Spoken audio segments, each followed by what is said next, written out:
I'm talking relationships, worth more than money. No time for the fake or the phony. Tweezy jump the gym, it's so evident. Link up with the gang. I'm talking relationships, worth more than money. We back. We are back. What's this? Episode 4? Episode 4. And the first woman on the podcast. First woman. First black woman. First woman, period. But yeah, without further ado, I want to introduce y'all to my homie, Angelina. Angelina, say what's up to the world. To the world. Oh, to man. Relationships Worth More Than Money podcast. You know what? I appreciate this, man. You know, we've been talking about this for a while. Yeah, we definitely have, man. We definitely have. It's been a journey for not only myself but also with you. And I just want you to, you know what I mean, just give everybody a brief, background of who you are, where you from. You know, that who I am is a great question because at this point, I really don't know who I am. Okay. And I can't even elaborate too deep, but I don't really know who I am right now, with changes and life. I can't say I am who I was, 20 minutes ago, man, because I done read some stuff. I done processed life different, so I would never be the same person. Yeah. So who I am, I'm always changing. Always changing. Always changing. I don't know, back brief on me. Yeah. 35, no kids, 16 years in the Army, 8 active duty, 8 reserve. I'm still in. I love photography. I love making people laugh, and I love to read indie authors, black authors, What's your top 3 books? Oh, that's hard. But right now, for the year, Before I Let Go, Kennedy Ryan, anything by J.L. Seegers, and Viola Davis. She did her, her biopic, her biography. So Viola, she put a lot into that book. Okay. And her book is one of my comfort books because, a lot of people see her as ugly. Yeah. And like they saw Whoopi Goldberg, but man, those some beautiful black ass women, man. Like facts. They untouchable. Like, yeah, I love them. Yeah, I mean, like, I think we all know without women, we won't be here. You know what I'm saying? So, I mean, just to keep it a bean, like, you have to have some type of a love for a black woman, love for any woman. Yeah. But for us, the true love for a black woman, that's you know what I mean, embodies strength, adversity, anything you can think of, like, they are that. Times 10. You know how they say, I'm him, she's her. Yeah. That's her. You know what I mean? So, yeah, man, it's been a minute. We been knowing each other for about what? Man, we ain't been face to face in a while. You dipped out on me, man. But it was for a good reason. Yeah. Yeah. I mean, you was trying to do something different. I respect that. Yeah. We man, we used to laugh. We had a lot of laughs, man. We was the homies for real. But nah, freaking this month is Men's Mental Health Month, right? And to me, we're big advocates. Like, that's one thing I know for sure. For that mental health stuff. Yeah, man. We can always talk about mental health, and talk to me like how joining the Army, how that, helped you. How did that, how did that work for you? So, mental health wise? Yeah. Just or you know what I mean? You can start general? in general first, and then we can go to the mental health. I mean, I grew up in Georgia, so yeah. I was in foster care, and then I got adopted. So, the myths are once you turn 18, you got to bounce out of the house. Yeah. I kind of sort of want to say that's how it was, but they created an environment to either force you out or, you know what I'm saying, you was going to get put out. Yeah. So, in foster care? Once you adopt it, in foster care, you out at 18. You better be lucky you make it to your 18th birthday. Damn. Yeah. But I don't know, I got scared, man. You know what I'm saying? My last year of high school, I was running with the wrong people. I lost my scholarship. I really didn't have nothing to do. Like, I ain't had no goals because my goals were to ride out this soccer scholarship. And I was like, oh, I got this. And when that didn't happen, recruiters came to the school. Teacher said you can get a movie ticket. You know what I'm saying? If you go take the ASVAB. So I did. Damn, they hit y'all with the movie ticket.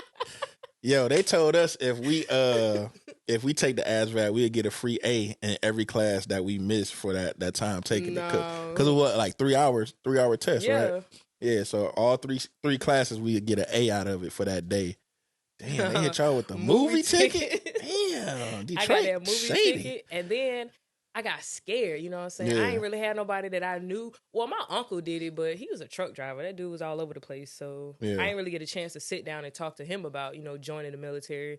But then I know my dad, he was sick, so one day I went to him and I'm like, you got a lot of kids. You got bonus kids, and you got. What can one of us do to make you happy and make you proud like that? My kid did something that, he'll stand 10 toes down on. So he's like, he always wanted one of his kids to join the military. And I was like, yeah, well, you gotta cancel that one, big dog. I ain't doing that. This was before the ASVAB. I was like, you cancel that, big dog. I'm not doing that. You already had dreams. And he was just like, he let it go. Like, and then like maybe a couple months later, he had got sick. And I ran that thought back by him. And he was just like, the same thing, nothing changed. And I was like, all right, well, when you get better, take me to the recruiting station. Right. And he looked at me like, what? I said, yeah, when you get better, take me to the recruiting station. He took me to the recruiting station. This was me and his little secret. Went to the recruiting station. I gave him my stuff. This was like July. And I was like, when can I leave? And he was like, September. Yeah. I was like, of this year? He was like, yeah. I was like, all right, bet. I looked at my dad. I was like, you down? He was like, if that's what you want to do. Yeah. And I was like, all right, I got this. And it wasn't until the day I planned on flying out that I had my stuff packed, and my mom was like, where you going? Yeah. I was like, oh, I joined the Army. Dang. She was like, you did what? I was like, yeah, I joined the Army, man. Like fuck it. I was going to get put out or was a stripper. You know what I'm saying? I ain't really got much to do. I ain't got nothing to do. Homeless or a stripper. Yeah. Uncle Sam took me in. Got you, huh? He got me. Got you. Took care of you. He took care of me, man. I did it. So you joined what year? 07.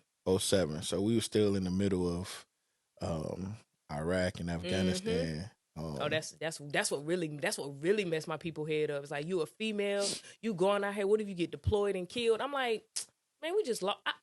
I was just at the club standing next to a dude that got shot and he dead. Like, it's the same difference. Man, honestly, I ain't trying to be funny, but we come from them places. That's normal. That's normal. Like the chances Drive-bys. The chances of you getting killed in the service, and I'm not trying to minimize downplay it and minimize I get what it. you're saying. Yeah, but like we come from areas where that shit was happening on a daily, weekly. From a spades game. You know what I mean? Anything. Shooting crap. Man, you could walk out the door and brush somebody the wrong way. You got on Jordans. You can step somebody. You know what I'm saying? So it's like, it's a rabbit hole we can go down on the different ways. Man, and I used to I think matter of fact, Jim Jones said that hip hop artists have it the worst when it comes to being targeted in the military. I mean, versus the military. And I had to look back at it, and I was thinking like, well, you kind of like making it. You bringing the attention to yourself. Yeah. You know what I'm saying? But at the same time, it's the same. It's still in the streets. You know what I mean? Like that's what they do. Like in the military, at least you train. You know what I'm saying? You train. You know how to defend yourself. And normally 9 times out of 10, we know who the enemy is. Yeah. You know what I'm saying? But I would say it's like guerrilla warfare almost. Like, you know what I'm saying? You don't in the streets. You don't know. You don't know who. And then the bad part about it be your own people. Man, listen. That's that hurt. Yeah. It be your own people. Be your own people. But going when you jumped into the Army, how did you feel? Like how did it make you feel like after, because you saying before you was like, nah, I ain't doing it. Then you did it September, you left. Yeah. And then how was the transition in the beginning of it? Oh, man, I was excited because this was like, I knew I was about to make my father proud. Like, I knew for a fact that, he never left Georgia. And he drove from Georgia to Fort Leonard Wood, Missouri to see me graduate. You know what I'm saying? Fort Lost in the Woods. Fort Lost in the Woods, man. He drove there. Yeah.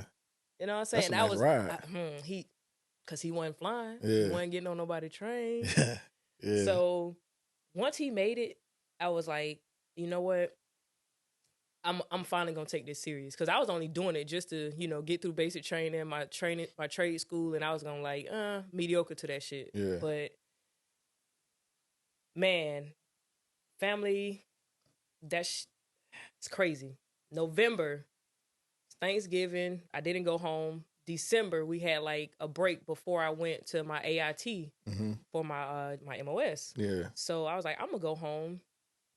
I went home in December. I'm thinking like I'm about to get the love from the city. Oh, they was like, you come back here, you think you better than us because you done went off and you know what I'm saying, you making something about yourself. And I was like, whoa, like greetings and salutations to you too, motherfucker. Right. I felt a little sideways about that. I didn't get it from a lot of people, but I got it from some people. And then I was like, you know what, this not finna make me come back here and like hang out with y'all and do dumb stuff. Like I'm really about to make something of myself. I think my school wasn't even that long, so I graduated in like end of February. Yeah. And I made it home by March. The beginning of March, man, my dad got sick the middle of March, but he was gone at the end of March. Damn. And they talking about I never showed up at my first duty station, and I'm not. Yeah. I'm done. The person I was doing this for is gone with it. Right. No face, no case. I'm out this joint. Yeah. Now, how did that like? How did they handle it? How did the military? Yeah, how did the military? They was looking for me, man. Yeah, so you went UA for? Oh yeah. For how long? About 6 months. Yeah, and then what happened? My uncle called me, and he was like he looked just like my dad. I had to stop talking to him because he looked so much like him. He called me, and he was like, what you got going on? I just called to check on you. How the military treating you? Yeah. I was like, oh, bump the military, man. I'm not doing that. Yeah. He was like, what you mean you not doing it? You done told these people you about to do something. You got to finish it out. I don't care if it's 3 months, 6 months, a year. You got to finish it. Yeah. And I was like, I was doing that for Daddy, Uncle Charlie. I'm like, miss me with it. Yeah. He said, that's not how your daddy raised you. You got to complete this. And I just went like, turned myself in. Now, did you get like any like restriction or anything? Or did they like understand like why you? Oh, they don't care. Yeah. Ain't no understanding. You weren't where you was supposed to be in the uniform you was supposed to be in, so you was wrong. And you was brand new. Yeah. So you ain't built no rapport, no relationship with some people that are like actually look out for you. Yep. So I mean, I got a slap on the wrist. I bumped into a couple, officers that sat me down and told me like, if you're not gonna stay in, at least do your time and get up out of here. Yeah. Like don't cross nobody's path the wrong way. Don't disrespect nobody. Just do your time and get out. And I got an opportunity thrown at me to go to New Jersey, and I was like, all right, I'll go to New Jersey. Once I went to New Jersey, it was up from there. I started meeting people. I started traveling more. I was doing more. So I became happy with it. Yeah. Was you at Fort Dix? Yeah. Yeah, Fort Dix is dope, man. It's the air. Is it mainly air or? So it's joint base. Yeah, it is. It's joint base, so it's like it's more Air Force than anything. Yeah, though. Yeah. Okay. But yeah, McGuire, Dix, and Lakehurst. Yeah, it's like 3 names. I ain't know that third name. I just know Fort Dix because that's where one of our MEP stations was when I was on recruiting duty out there. That's how I ended up over there. Yeah. MEP station because I was in medical unit. Okay. So yeah. Yeah. What after going through that, the first 6 months, and then you really had to like buckle down and do the Army life, like how did it help you? Like how did it help you, you know what I mean, with your dad passing away? Like how did it help you? I think I was more so lost still.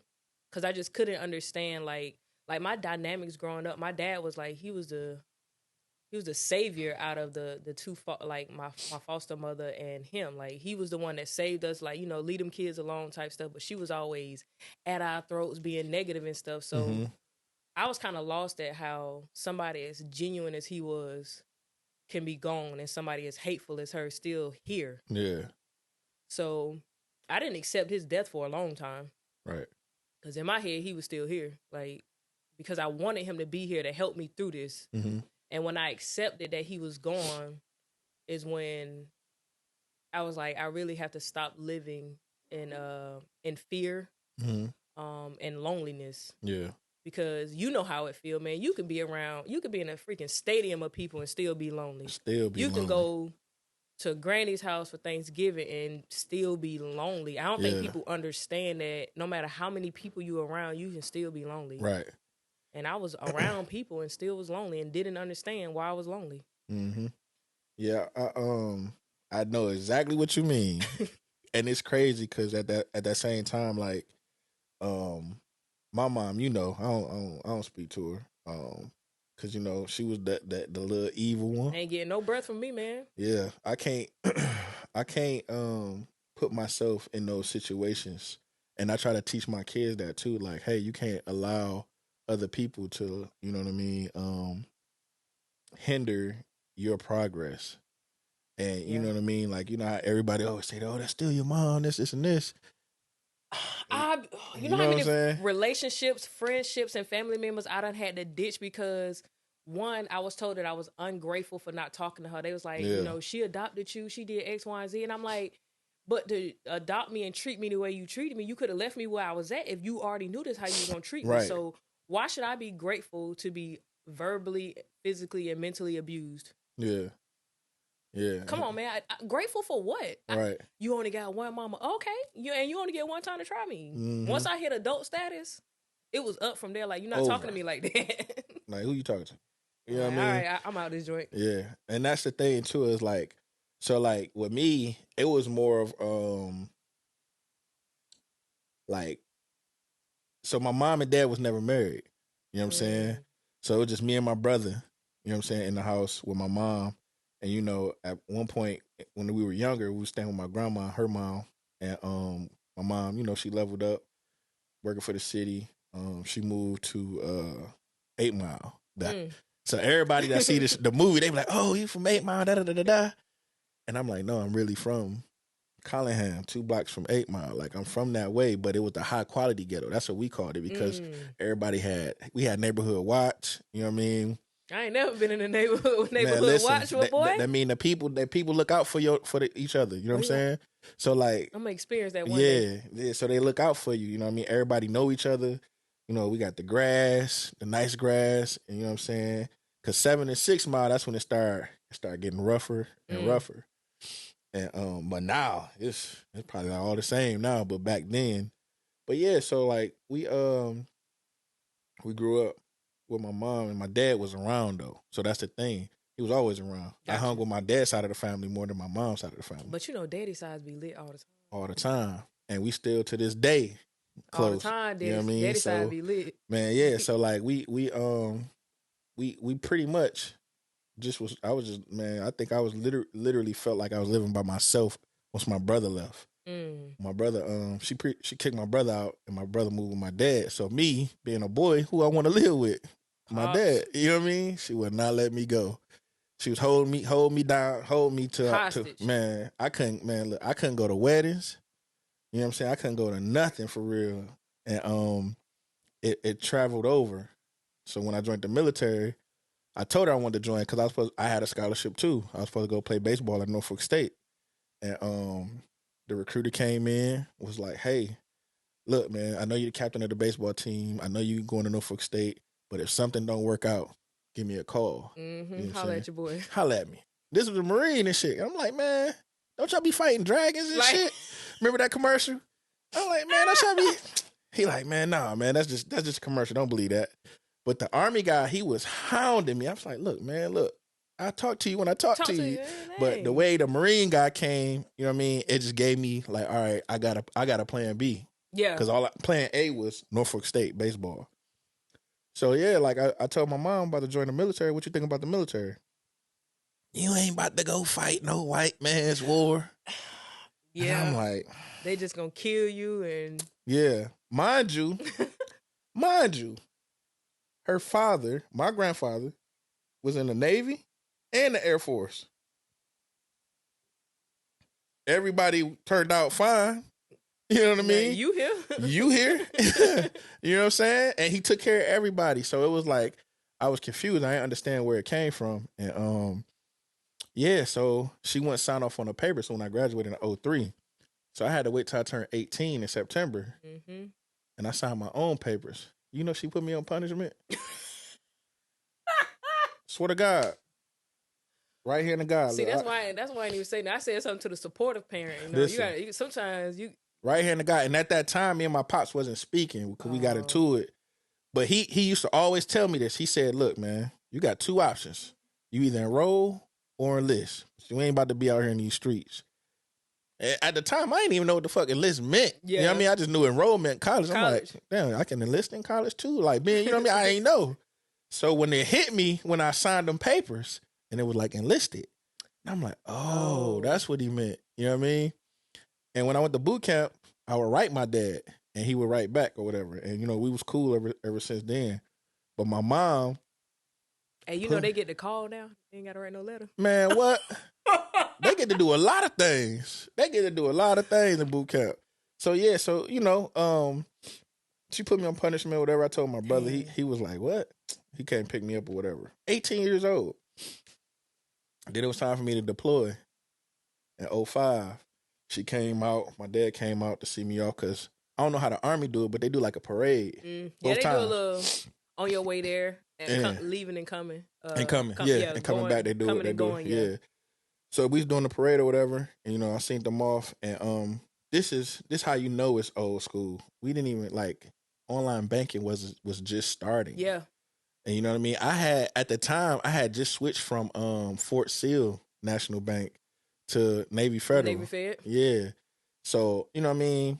I didn't know, like, what I needed to take. I didn't know what I needed to keep. But I put my mom the power of attorney, and then I put my dad the special power of attorney, right? To take care of my car. So, yeah, you know, I'm in Iraq. We in the trenches. Like and you making some stuff that you ain't never seen in that account. Right? At the, you know what I'm saying? At 18, 19, you ain't seen that in your account. So what I did was I gave her my wallet because I'm like, I don't need it. All I need is my military ID and my driver's license. Yeah. You know what I'm saying? So that's all I need. So I gave her my wallet or whatever, and I'm over there. And if I need the money, I go to dispersing. Mm-hmm. So, like, if I need to pull out cash to get some pre-workout or whatever, Red Bulls, or at the time, it was, what was the name? Rippets. Yeah, your crack drink. Yeah, we had the Rippets. So, we in there killing the Rippets or whatever I needed, XXL magazines, stuff like that to keep me current. Oh, and then you didn't need your debit because they gave you that Eagle Cash card. Yeah, not even that. You just sign your name with your social, remember, to get your money out. So, like, you know, I couldn't really track everything, but I knew I was making some good money over there. So, you know, I call home, and we had to use calling cards. Yeah. So I'm calling home, checking on my mom, like, everything's straight. She like, yeah. I'm like, how my money looking? She like, don't worry about that. Just focus over there. You know what I mean? Stay focused on what's going on over there. So I'm like, all right, cool. So long story short, I get back, and my pops and my little sister show up. And I'm like, Pops, where my mom at? And he was like, man, I don't know. She been acting weird for the last few months. And I'm like, did she not come because of Kaylin? Because, you know what I mean? My little sister was by a different. She had her mom. And, shout out to Kathy, her mom, because she was always been no drama. She never wanted drama. She always just loved us as kids, and the kids ain't had nothing to do with what, you know what I mean, my dad was doing. But again, my dad wasn't married. So so he do what he want to do. Do what he want to do. So, so I'm like, that's weird. Well, anyways, I'm happy to be back. You know what I'm saying? I need my wallet, though. Yeah. Let's go to the bank. So I'm like, my sister was like about to get ready. You know, she coming to high school. And I'm like, let me go buy her some clothes. So I go. I said, hey, let me get 1,000 out. And they looked at me like, I said, look, man, I just got back from my rack. I know I got some racks up in there. Let me get 1,000 out. The lady looked at me again, was like, is this Antoine Kennedy at 14063 Collingham? I said, yeah. She said, sir, you got 100 and something in this account and 200 and something in this account. A total of $400 and something. I'm like, huh? She was like, but I do see a lot of withdrawals in Detroit, like from the banks daily. Like you have crazy amount of withdrawals. And that's when it hit me. She spent my bread. Bro, you got like I got. And then guess what they tell you? That's your mama. No, like, my pops was heated. But that's what I'm saying. How people not understanding that, bro. Listen, so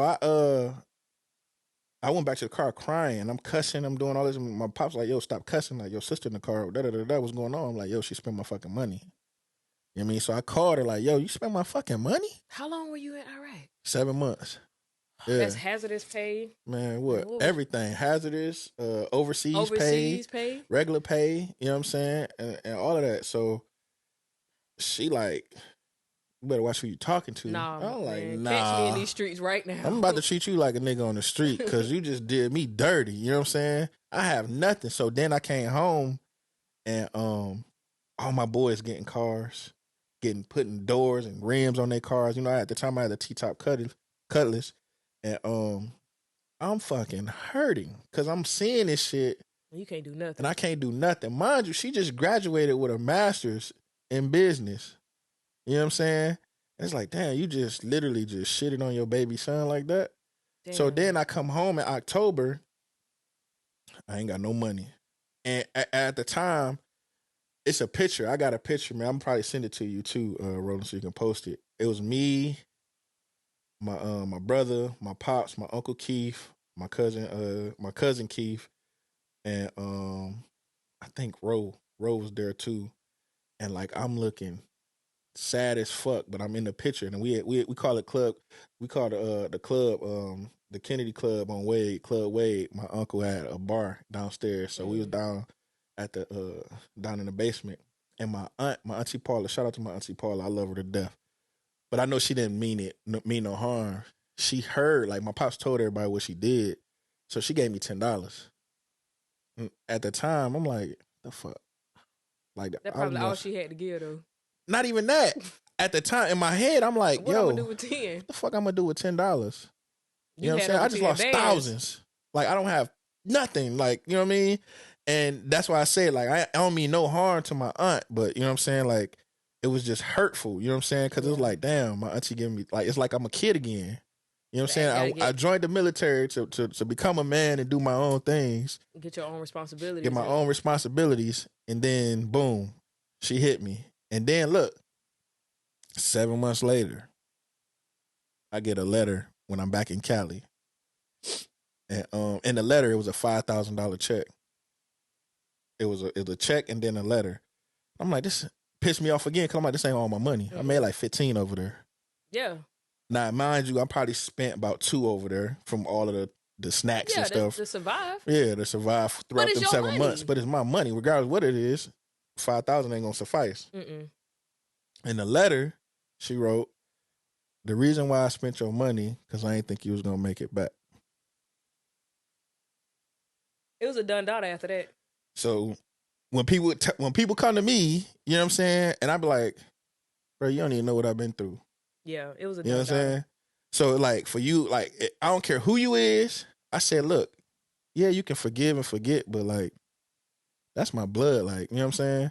Like if you would have went and put furniture in the house, got stuff fixed around the house, so when I come back home, put me a down payment on the house or something, you know what I'm saying? I wouldn't have been mad. But you came back empty-handed, and because guess where she spent it at? Well, not the casino. The casino. Guess who she spent it at with? Rest in peace. Rest in peace. My grandma, her mama. But, and you know, I asked my grandma, like, Grandma, how you let your daughter do this to your grandson? She said, baby, this between you and your mama. I didn't know.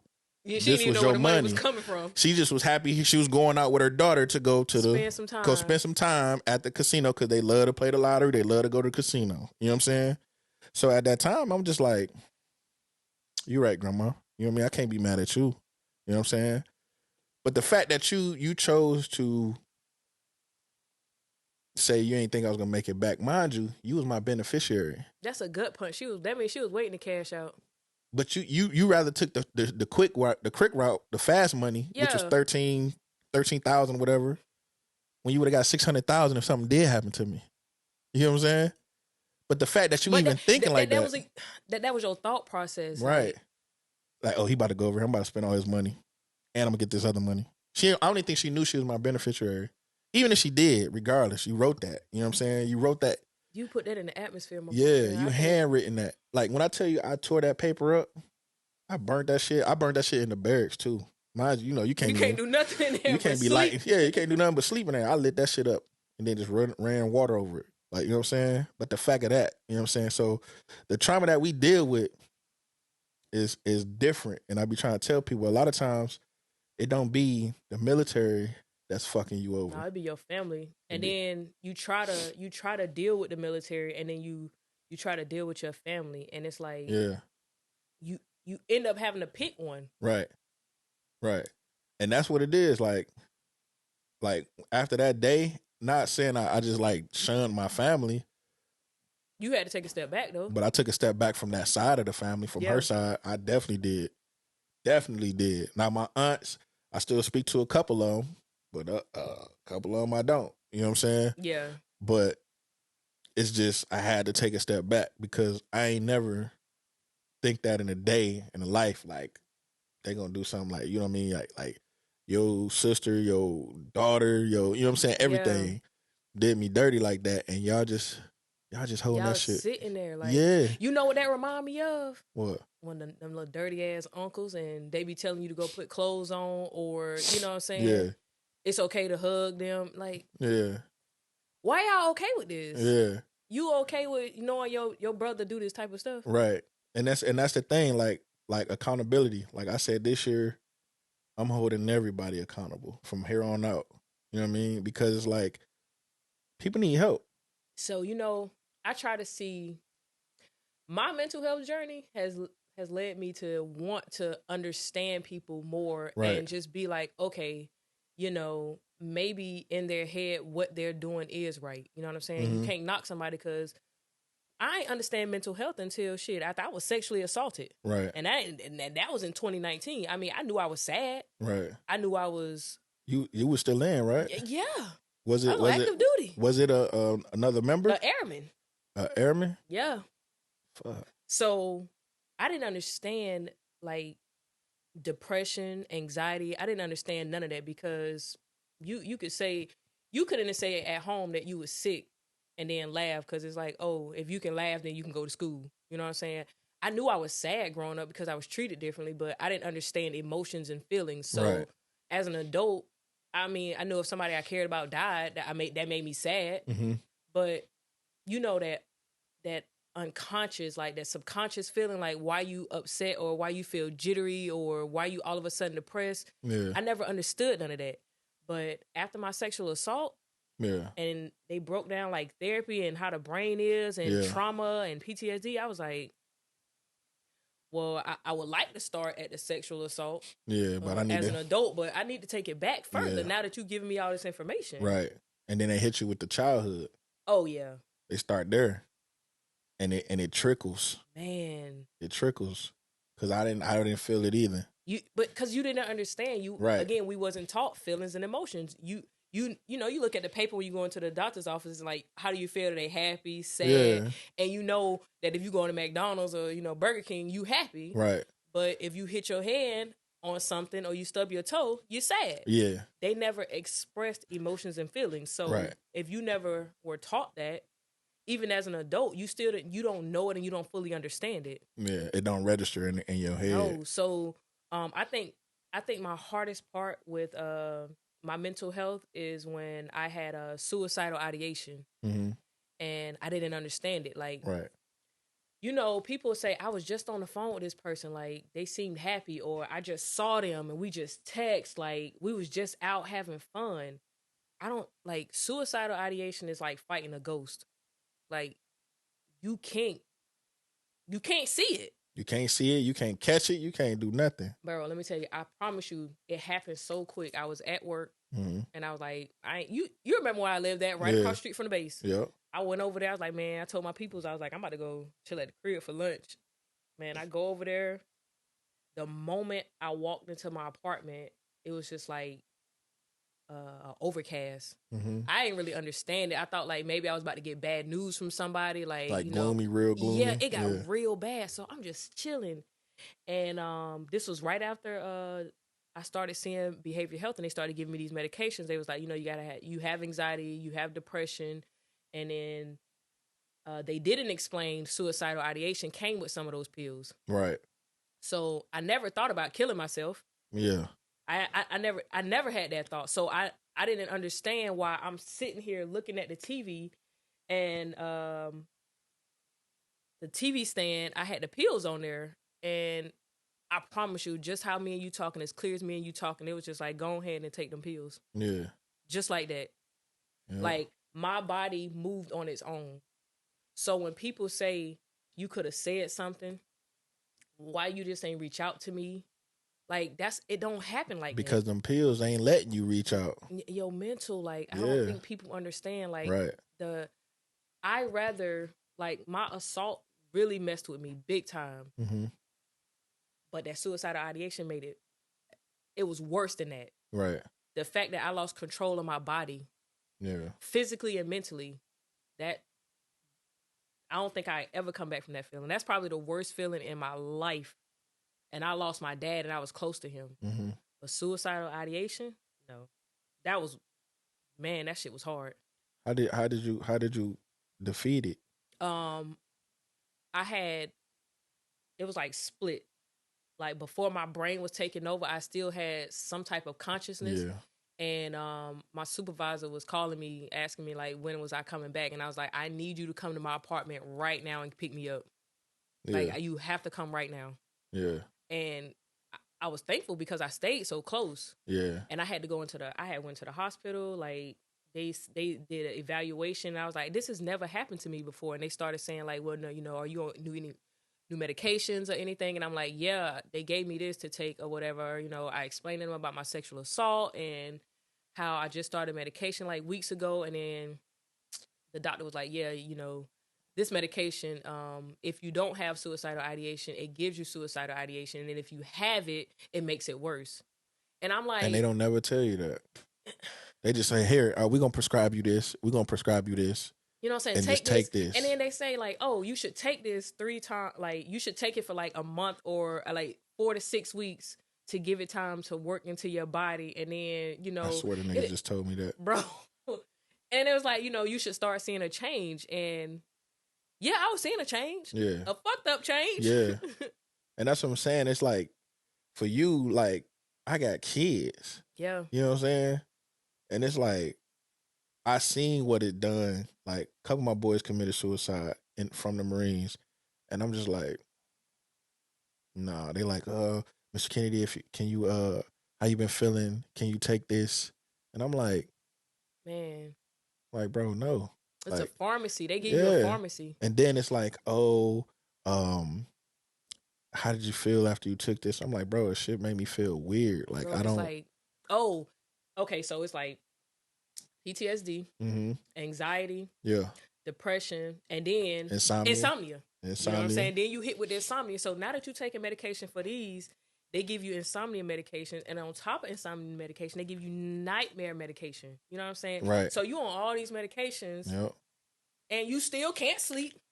And they're not saying, hey, this one kind of counteracts this one, and this one counteracts that one. Now you worse than what you was before you walked in here. But they want you to continuously let it seep in your body and let your body get used to it. And I'm like, bro, like, have you tried this? No, I took Ambien, man. I was cooking at night on Ambien. Sweating?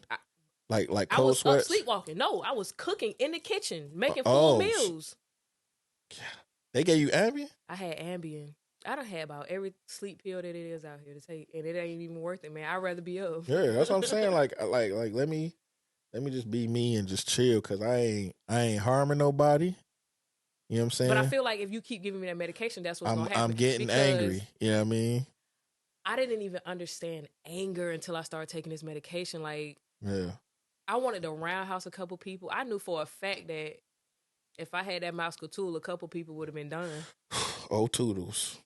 Oh, toodles. Because, hey, listen, man, I be trying to tell people, like, the things that we do in the military, like I always say, without the military, I don't think I'd be here. But I know I wouldn't. At the same time, like, I've learned so much from the military that helping and asking people to take you further, because you just being vacant and you just trying to get through the motions and shit. You like, existing. Yeah, you just a breath of air. Like, you know what I'm saying? You just existing, and that's not cool.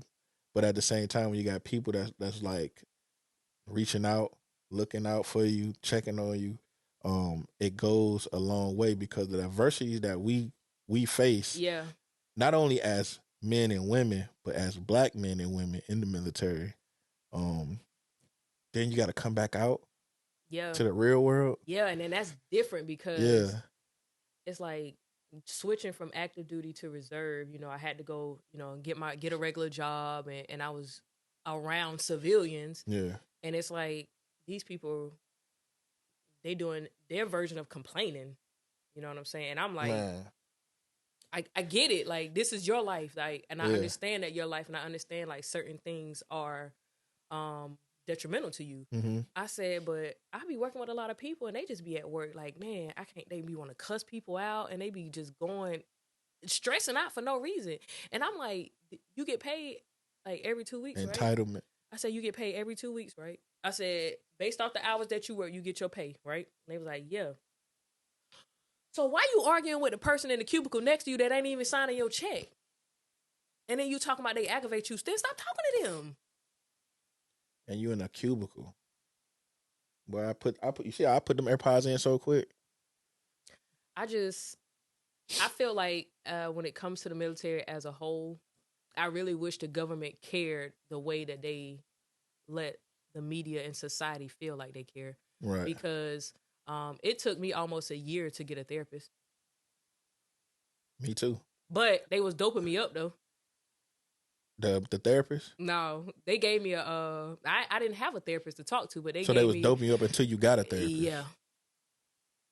That's crazy, yo. Mm-hmm. Yeah, I literally, I had a therapist, but then when I moved from Manassas, when I stayed in Manassas, she didn't have jurisdiction in Maryland, so she was like, I don't have. You got to find another. I'm like, yo, why do find another provider? Why do I don't want to go and talk to another person and start over all over again when we then progress for 2 years, and I gotta go talk to this new lady, and I swear to God, like this lady would be swaying in her chair, and it's virtual, so she's swaying in her chair.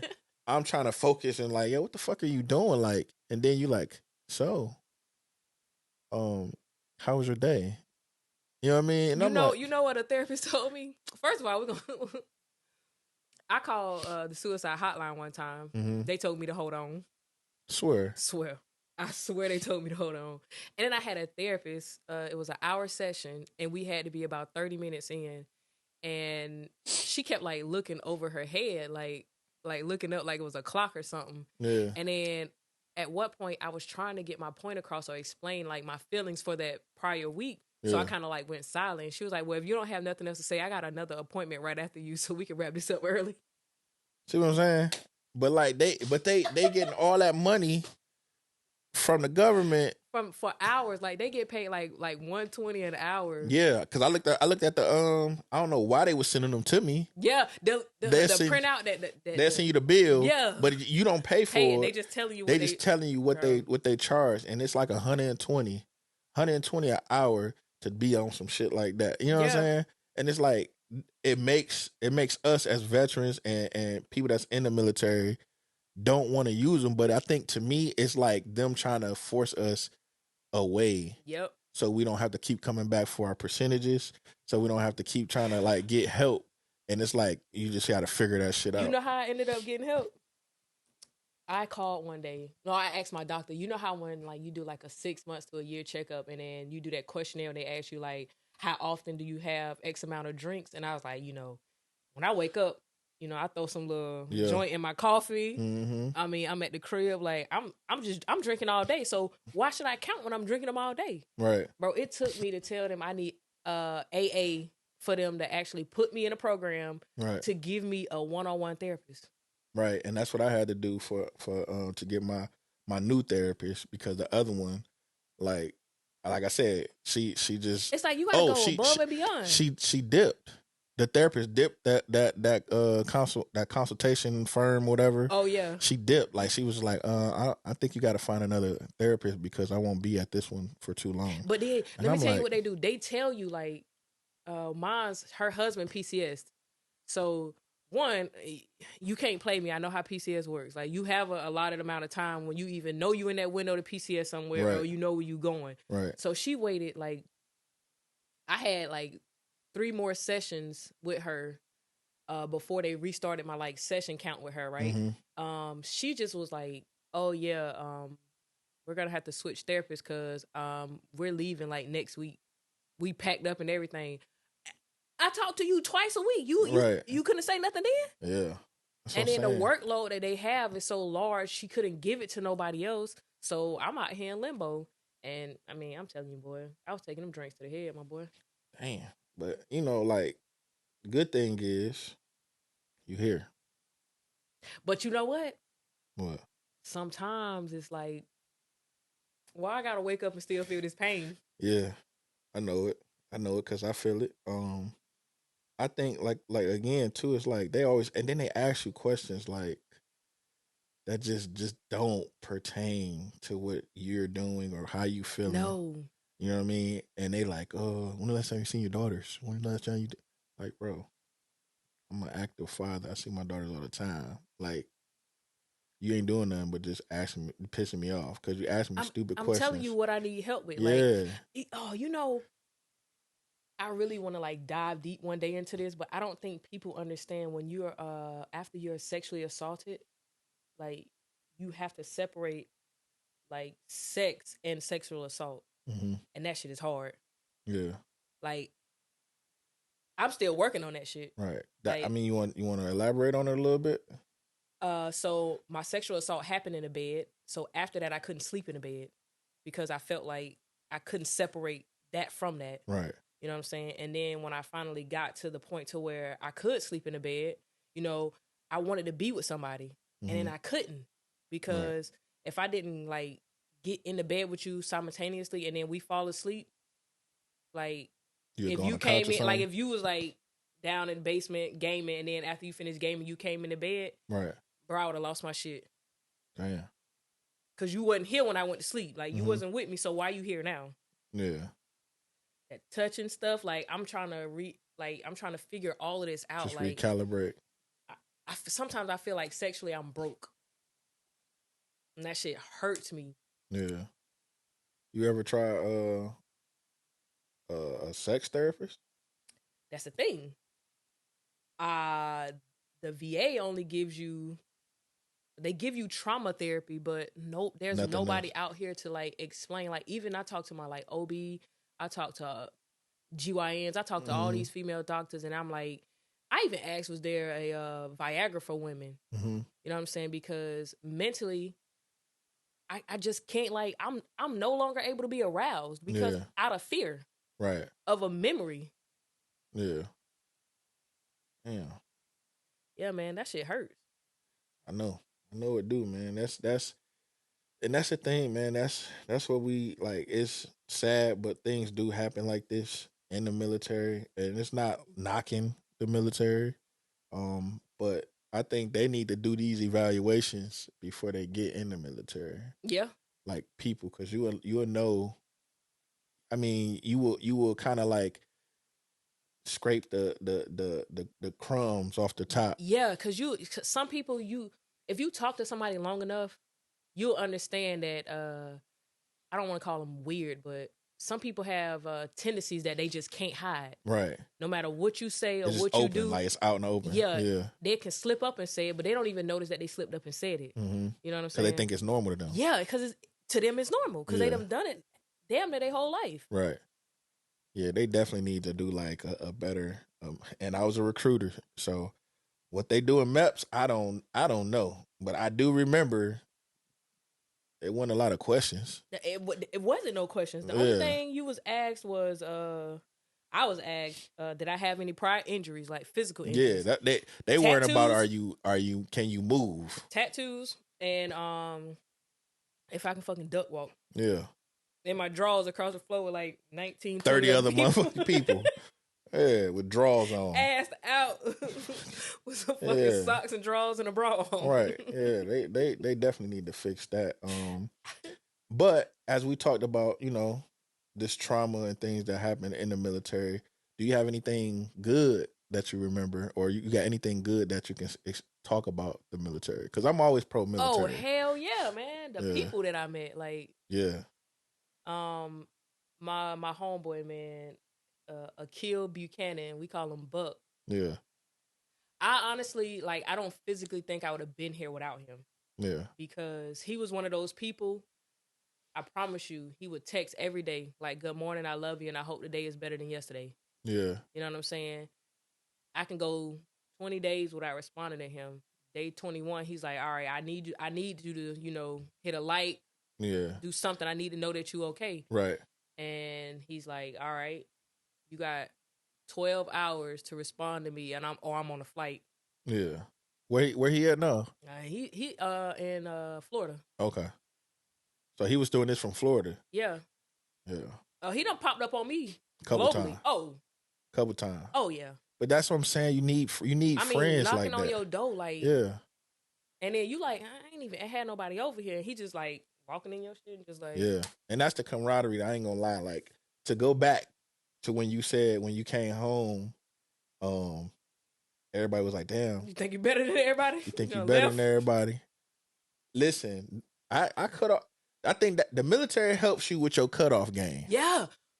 Because Boy. I swear to God, I had to cut a lot of homies off that I thought was like near and dear to my heart. Because my thing was, I was trying to be like, hey, bro, let's all leave. Not even that, but you know, you done bump heads with somebody and they done told you like, oh, you know, you ain't even got to go to school.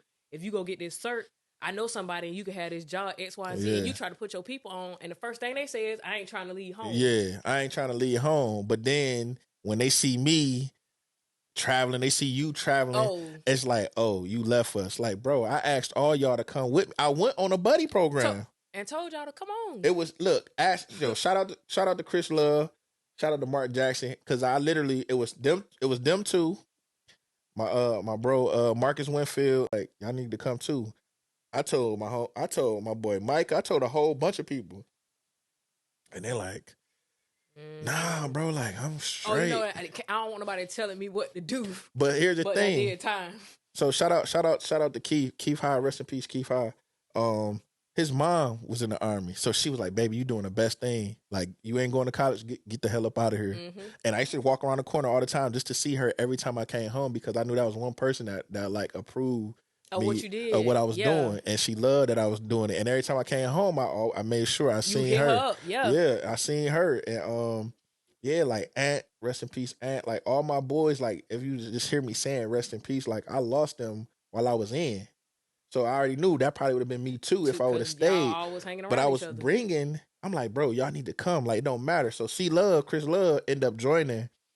He ended up joining. Him and Marcus went to the police academy back home in Detroit, and then they had like some weird layoff in the middle of their academy. Mm-hmm. So he was like, man, I ain't about to stay here. He ended up joining the Air Force. He down in Norfolk right now, still in. You know what I'm saying? So he took heed. Like, he like, all right, look, I'm about to bounce. I had a plan A. The plan A ain't work. All right, here go plan B. But I was trying to bring the whole hood to the military with me, because the simple fact of what it was doing for me. Like, you know what I'm saying? Like, 18. On my own, I'm paying bills. I'm being an adult. Yeah, we stayed in dorm rooms, but like, we were adults. We did what we wanted to do. You wanted to do. As long as you was where you was supposed to be, in the uniform you was supposed to be in, doing what you was supposed to be doing, nobody wasn't checking for you. Nobody was checking for you, and just to clear the air, you are not stuck on the base. No. If you got to go to work at 8:00 and you off at 3 p.m. Whatever you do from 3:01 to 7:59 or 7:45. Unless you got PT. Yeah, unless you got PT at like 5 in the morning. Unless you got PT, that's on you. You go wherever the hell you want. Don't commit no damn crime. Yeah, just don't commit no crime, and you good. But I will say too, they had everything on base. You ain't have to leave. You know, they had what is it called? The bowling alley, the USO, the bowling alley. Shit, I was right at the beach. Remember the game rooms? Man, you had the. Then it was gyms everywhere on every corner. You had the game rooms. You had all of the stuff that you could Theaters. Do. Movies, whatever movie you want to go watch. What was it, like $3? Yep, they had They had like people would come on, do concerts on base and everything. Man, like, Beyonce. I remember Destiny Child came 2004. My first. When they was on the beach, and Brooks and Dunn. I'll never forget that, man. That was the wildest concert I seen on base. And they was letting, of course, civilians at the time could come on base, but I lived right there off the beach, so it was just like, yo, there, like, this shit wild. Like, this what the military about? I bet. I'm good. I'm here forever. And you know then what I'm it's saying? just like going to other countries and realizing, bro, the dopest trip I did was when I went to Egypt. Yeah. Because I was stationed in Germany, and I went to Egypt, and I was just like, it wasn't even $1,000 that I spent to get over there. Cheap. That's the thing too. I want to go to Round trip Germany. to Ireland Yeah. from where I was at the time was like $14. That's what I'm saying. And people like that's why I want to go backpacking over there because I heard once you over there, it's up from there. you can go anywhere. I caught a train to Paris for like $8. See what I'm saying? You know? So yeah, there is It's a perks, lot of pros, man. a lot of perks. It's fun. Like it was fun, like to be around people, to experience different cultures that I had never seen being at home. The food. Cause remember, we coming off soul food and fast food. Yeah. You know what I mean? But you start eating like for me, like I said, I started eating sushi when I got to Cali. Yeah. I'm like, man, I ain't touching that. Then Bloss was like, no, bro, try this. You need to try this. You gotta start your taste buds, man. Like I'm still trying to get my people to like eat different stuff. Man, listen. Lumpia. Oh. All like everything. Like, and that's the thing, man. I always tell people like people that say the military ain't for them, that's just a cop out. Anytime you feel that you can just get out of something, that's like, oh, I'm not deploying or something. Like you copping out to just going to say, oh nah, it ain't for me, man. I just think, I got other things to do. Mind you, your ass ain't never been outside your city. 1, 2, you might have visited Miami or Atlanta, but you ain't really visit the whole world. But it's a cop out. Like, how is that a cop out? You get what I'm saying? Yeah. It's just crazy to me when they pull that. But it's like, so you're not gonna go to college. Yeah. Even if you do go to college, what's the chance you're gonna graduate? That and you still coming back home. You coming right back home. Why not go explore the world and then go to college while you in? And if you want to finish and do more college, you can do more college when you get out. But see what the world has to offer versus thinking tunnel vision and you just got one track mind. That's all you know. You know what I'm saying? Yeah, I feel like if I would have never left Georgia, I would have never realized that I actually love to snowboard. Because where in the South you gonna snowboard? See, I'm from Detroit, so we used to go tubing all the time. You know what I'm saying? We'd blow up what's the little inner tube, or blow up the old school the joints we use for the pool, the little floaties. Yeah, and just go down the hills. You know what I'm saying? Man, tackle football in the snow, all of that. It's like I never imagined Christmas without snow, but then I got stationed in California, and then I was like, oh, this nice. These little palm trees. Yeah, It's 75 degrees. Like, oh my God. Like, it's Christmas. Even know when I had a white Christmas. I don't remember my first white Christmas. Even here, we barely get a white Christmas here. The last one we had was 2021. Was it? Was it that bad snowstorm that everybody was stuck on 95? No, that was 2015. No, we just recently had one, 2021.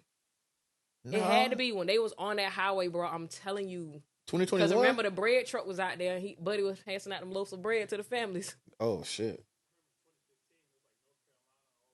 No, we had one like... No, yeah. We recently had one. No, you know what? It was 18, 19. That's like it was like 2018, 19. Because remember, pandemic was 2020 to 2021. It was pandemic. You know what I'm saying? So it had to be before that. It was during the pandemic? Yeah, they was out here in these streets. I don't know. I just don't remember the White Christmas in a long time. You right. Because global warming. Yeah, that shit serious. Because it's probably about 60, 70 degrees outside right now. Man, I wish I was in school back then. Well, I'd have been fresh as hell going to school. But see, I was in the South, so it got it's normal. 60 degrees. Yeah, that was normal. But down there, it's if it snow down there, it's you shut the city down. You shut the state down. But that's what the Virginia do now. They hear, it's supposed to snow there, but they'll shut the whole thing down. Work from home. What you think about off topic? Nah, not really. What you think about the remote working from home? The pandemic actually showed you. Yeah, she working from home right now. But yeah, but no, like how do you feel about it? Like, does it like help the economy? Does it, you know what I'm saying? Yes, it's pros and cons to it. And my field and a couple of people that I hang around with, they secret clearances and top secret security clearance. So a lot of stuff we can't do from home. You have to actually be in a building. Right. So for us to go in at least 2 days out of the week, that's fine. But if you telling me that I was able to do my job at home the entire pandemic, and now you telling me that I have to be in the office, why? Right. I really actually was getting more accomplished at home. I think to me it needs to be like that for anything that's not secret or top secret. Like you don't need to be in those establishments, and it's giving you a better peace of mind as a worker, and you ain't got to deal with that person to the next to you on that cubicle that's getting on your nerves, and even you though ain't they gotta worry shouldn't. about nobody heating up seafood in the fucking break room. Got that thing humming. Burning popcorn. Burning popcorn and got his fish, got that perch in there. Yeah. But yeah, it's definitely. I like it because it helped me because of my anxiety. Yeah. You know what I'm saying? I couldn't go out of the house. Like I was scared to go out of the house for a long time. Right. Like, it was months before I went actually out of the house, not even checking the mail or nothing. So when I was able to find a remote job, I was happy because I had a purpose. I had something to do and didn't have to leave the house. Yeah, I think it's definitely a plus to do it, but it's also a plus if you don't have a plan A or a plan B, take your ass to the military. Yeah, man. 'Cause look, 4 years and you could be done. Israel and them, and I ain't got nothing to do with this Israel and Palestine thing, but it's countries out there that you have to. It's mandatory. You got to do at least 2 years. Yeah. Before you can go, you do anything. Do 2 years, and then you go do whatever you want to do. So from 18 to 20, you still got your whole 20s. You know what I'm saying? I feel like it should be a mandatory thing if you don't have a, you know what I mean, like a scholarship or a trade that you're working on, you actively working on. That you're working on from like your vocational school or whatever you're doing before you go to college or whatever. But yeah, they definitely need that. You know, it's a lot of people gonna get out of it because how many females, found out that they was about to deploy and then was like either got pregnant or said that they were pregnant. You know what I'm saying? And now with people trying to take accountability for understanding mental health, it's gonna be a lot of people to say that they're not mentally stable to even go to basic training or, and it's just a lot of people, let's just flat out and say they not physically fit to even do basic training. Yeah. It's but at the same time though, you absolutely right. But you can't say it's not for me. No, you can't. Don't give me the I was gonna join the military. Bro, if you was gonna do it, you would have did it. That's all I'm gonna say. Like you said, you stood in line to get them Jordans. Yeah, you stood in line for them Jordans for 2-3 hours. Them phones back when I was in Jersey. My God. In Jersey, man, standing in line for them phones. I was on recruiting duty in line for them phones. Man. You know what I'm saying? So it's like you can stand in line for them phones, but you can't stand in line and get your life right. But our priorities, like, it took us to leave to want to like help everybody else out, to show them like, it's other stuff out here. Like, it's food that you ain't never tried before. Like, I need you to just come on. Just try it. Let me show you that there's other stuff out here. Like, activities. Like, again, I be trying to tell people, like, at least once a year, I want to go snowboarding. Like, they be looking at me like I'm crazy. Like, you snowboard? Like, yeah. Like, why not? I mean, I learned how to surf. I love it. You know what I'm saying? My no kidding. My unit was 3rd Amphibious Assault Battalion. I was right there. They had the vehicles that ride in the ocean. I was right there. My motor pool. You didn't even have no choice but to learn. Listen, every time I drove to work, it was no point in getting my car washed because the sand, the sand would get my car all dusty. Like, because that's where our parking lot was, right across the street from the beach. So it was like, yo, and our what was it? He was a gunny at the time, the mechanic. He was from Hawaii. That's all he did was surf and go fishing, like with the little harpoon and stuff. So I'm like, yo, I don't know about that harpoon fishing, but I tried surfing. I tried because I love swim. I love to swim. I love the water, and that was the thing. But it's like you won't even take yourself out of the box. Yeah, take yourself out that box and just do something different. And I think a lot of people see that it's way more to life if you just go out there. But yeah, again, I appreciate you for coming. I appreciate you for having me. You know, it took a lot. Yeah, I know. That's why I asked you, like, yo, Get here. You for gonna, sure you coming. you for sure you coming, because I know how it is, because like when the day comes, it's like, man, yeah, everything fall on us, and it's like you can't even open the door to leave yeah. the house. Then Roland gonna say he in Minnesota. I'm like, bro, I just had her come. Like, do you know how long did it I take get me? mad? No, you didn't. You know what I said? Well, when he coming back, Yeah. like, can we reschedule? Yeah, because that was, I'm telling you, like, I'm like, yo, do you know how long it take to get people out their house? You know what I'm saying? I'm doing better with that. But that's good. You know, that's good. I actually go into the store. We got the suicide hotline that people can call. Make sure we put that up there. Man, anything, mental health, anything, therapist, you guys got to go out there and get the help. I feel like don't be ashamed about it. Yeah, like, don't feel like you're being judged to take control of your life. It's your life, and it's only and you the only one that can control what you doing. You know what I mean? Don't let nobody else control anything about you. So I would definitely say, put yourself in a better position by going to get help. And if you don't, you hindering yourself from getting better, and the people around you, you could be hindering them as well. Oh, we definitely hurt them. I think we hurt them more than we hurt ourselves. Yeah, most definitely. So yeah, man, this is it. This is the relationships worth more than money. Angelina, my homie, came and give y'all the women's side of things. And you got anything? No. Well, yeah, I really do want everyone to not forget that no matter what, as a woman, as a Black woman, you control everything. Like, we control the world. Like, we are the world. Facts. You know what I'm saying? So for somebody to tell you, like, don't say nothing to somebody, or keep it hush hush, or just wait till you finish, you know, this project and then you can move on. No, you need to speak up now, because the longer you wait, the longer people gonna not believe you that it actually happened. And that's not even with sexual assault. That's with a promotion.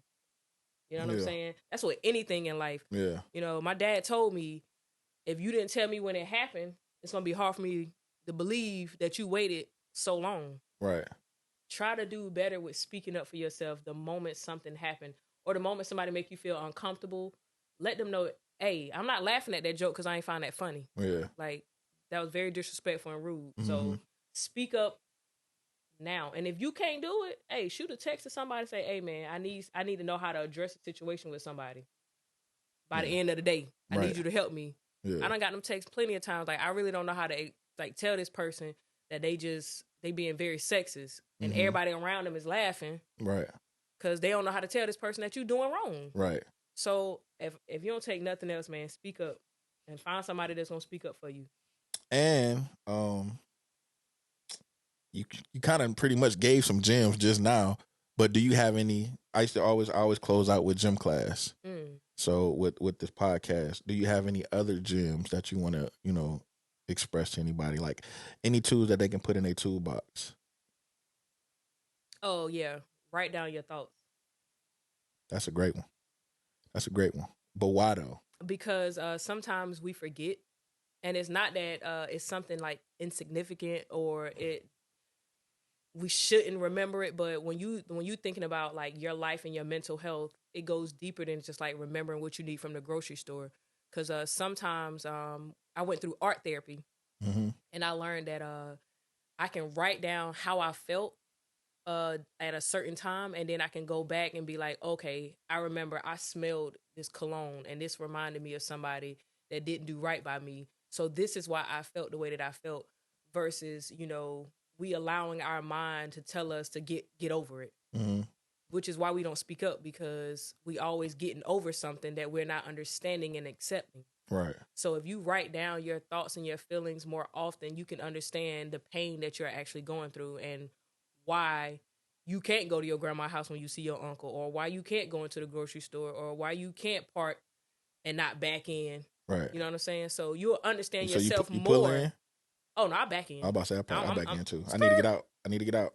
I'm hitting everything in the way. Okay. Yeah, just write it down so that you can understand you as an individual, because I can't expect you to understand me if I don't understand myself. And you can always go back and read it. And yeah. And analyze why you felt that way. Yeah. I definitely got a book. A journal. Yeah. That you know what I mean? To just be like, man, you know what? I felt bad early this morning. I'm not understanding why I felt this way, but you know, I'm gonna jot it down, and then later on, it's just like, okay, your brain will hit that. You know what?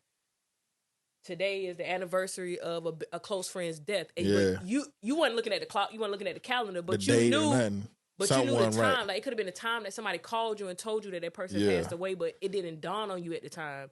And then, you know, you felt sad. So just write it down so you can understand your emotions so that we can stop blocking people out. Yeah. Because when you don't understand yourself, you block people out because you feel like they're not going to understand you. Right. That's a fact. But it is some people you need to. You have to, though. It is some people you do need to block out. But yeah, you're right. Write it out and go back and analyze on why you feel the way you feel. That's a hell of a gem. Have to. Write down your thoughts. And like that, we gone. I'm talking relationships worth more than money. No time for the fake or the phony.